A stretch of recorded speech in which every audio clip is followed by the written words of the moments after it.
That's it. Okay, so we got the flub. We got that real quick. That's good. Quickly. Okay, so next thing we're going to do is I'm just going to walk you through some of the other things that I do. I know I spent so many videos I've made where I showed you, I just showed you me making the beat, me doing the stuff. I'm just going to walk you through a little bit more in these types of videos. That's why they're split up in parts, so I can tell you about what it is that I'm doing. Like this right here. You just heard me. You watched. If you watched the previous videos, you saw me actually lay down this piano part, so it wasn't a pre-made deal. I laid the piano part on the fly while you were watching, and I'm going to do the same by showing you one of my techniques right off the bat. After I listen to it, fix any flubs, I go ahead and I copy that whole thing, and I'm just going to take that and move it up, and I just make a duplicate of that entire track. Okay, and the reason why I do that is because I want to keep the original, even though I get ready to play around with the other one. So it's kind of like keeping a file that you want, keeping your original file. And then just go ahead and working on the other one. Just make a copy of it, but work on the other one. We could change it around all we want, but we always got that base copy that I played. So that's two reasons why I do that, to save it. To always have that fresh copy. Then I just mute it to keep it there. That way I know it's a muted copy. I don't have to do anything with it. But what I'm going to do is I'm going to copy that again. Copy it, paste it again. Now I have two of them. And what I'm going to do right now is I'm going to do my layering, and I'm going to double this piano. I call it doubling, but all it is layering the piano to where it gives it a different feel. It sounds like two different octaves are playing. But the key of it is not to let it run just as it is. Listen.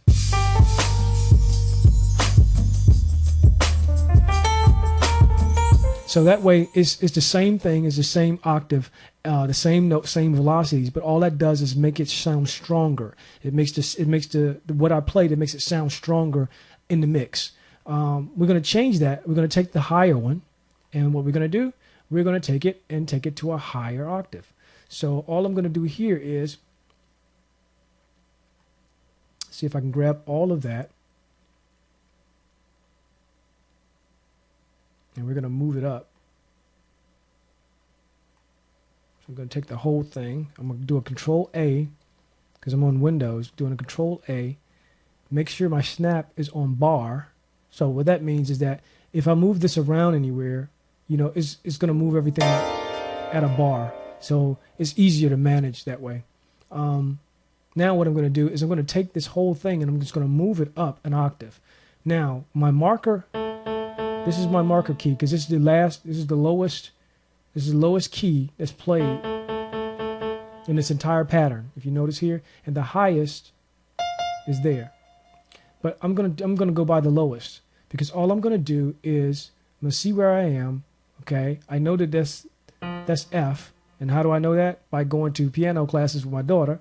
That's F is the beginning of the fork. There's a three fork. I just call it like a fork. And then C is in front of the 2. It's in front of the 2 black keys. So 3 black keys, I just remember a fork. And if that's a fork, that's F. That's F. So just one of the things that I tried to remember anyway. So by knowing that that's F, G, A. So I know that this is on A. This is B, and of course that's C. So F, G, A. So everything, I'm going to move everything up 1 octave. So all I'm looking for is the A. So I'm going to take it. I have everything selected, and I'm just going to move. It's going to make that noise. That means every one of them is selected. And now I'm going to start moving up. F, G,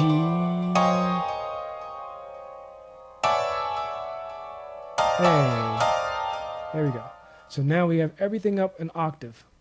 Okay? Now by moving everything up an octave, here's what it's going to sound like now. Listen at the piano. So you hear both of the octaves playing at the same time.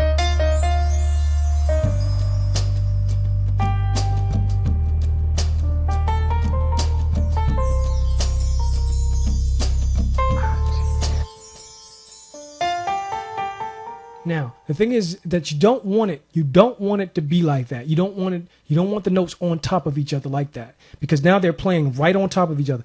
The way that I played it, because remember, I only played this once. All I'm doing now is I'm editing. And what I'm going to do is I'm going to take the notes now, and instead of them being on top of each other like that, I'm going to take and I'm going to nudge just slightly, just nudge the notes off of each other. So there's a little bit of room for the bottom octave to play, the lower octave to play, and the higher octave to play. And so when they actually play, it'll sound like it'll be just a little bit off when the notes hit, and that's going to add some flavor. It's going to add some flavor to how the piano sounds. So I'm just going to show you that right quick, and we'll end this video with that. Just with me showing you the nudging portion here. So what I do is I look at, this is the higher octave. And so what I'm going to do with the higher octave is I'm going to leave that and I'm going to let the strike be the higher octave strikes first. Okay. So the idea is that the higher note strikes first and the lower note is going to be nudged over just a little bit. So in order to do that, I'm going to do Control A again, but this time I'm going to go up here and check my bar. I'm going to set my bar settings to 1/64th, and I'm going to open this thing up. See, I'm going to try to expand it as far as I possibly can, because now I'm going to nudge it. I'm going to nudge it using the 1/64th, but I'm going to take the snap off, and I have all of the notes selected here, and I'm just going to just move everything over. Just slide it over a little bit. And now we're going to listen to it. Just nudged it over just a little bit. So you hear how they're off from each other now? Let's do it some more.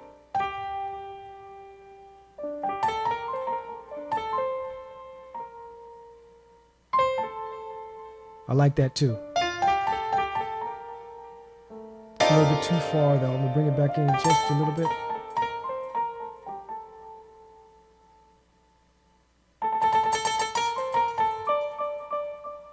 Okay, yeah.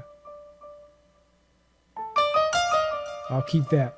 So it's really just by feel and just by preference right at that point, because all I'm doing is I'm just picking the spacing that I want.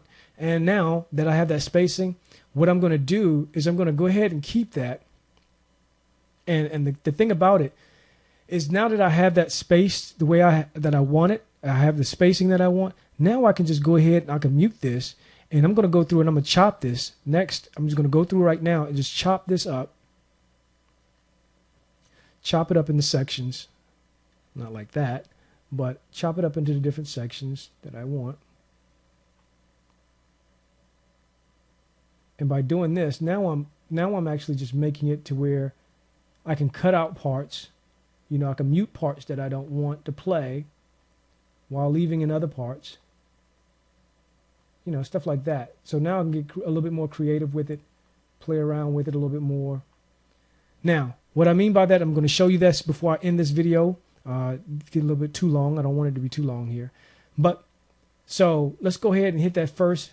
So if you think about this being the first verse, okay, we come out of the drums here, and we come in the first verse. The first section, this right here is the first section of the first verse. And that first section has nothing. Is bare bones. So in that first section, what I don't want is I don't want anything else to play. So I'm going to take these guys, move them down into the muted track. I just muted that track and just muted it. So what we're going to have is, I'm just going to walk out of it.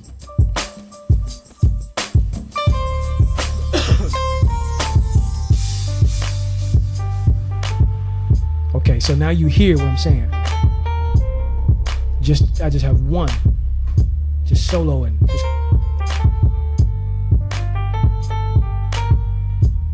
Just let it ride.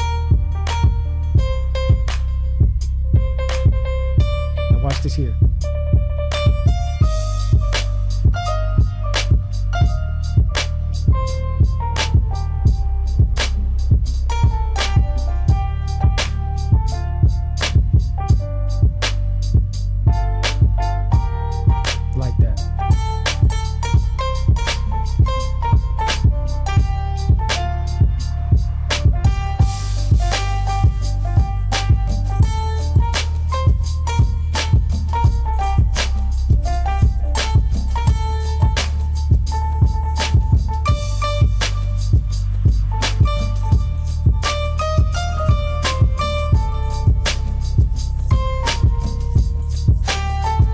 Okay, so you get the picture right there as far as how I'm actually doubling that piano, and there are a lot of different ways now that I can actually work with that piano.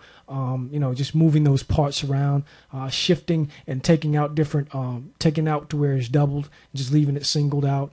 I can work with a lot of different things now. So that's just showing you a technique of doubling it and playing around with it, slicing it up, and going from there. So when I come back, we're gonna add some more pieces. So stay tuned.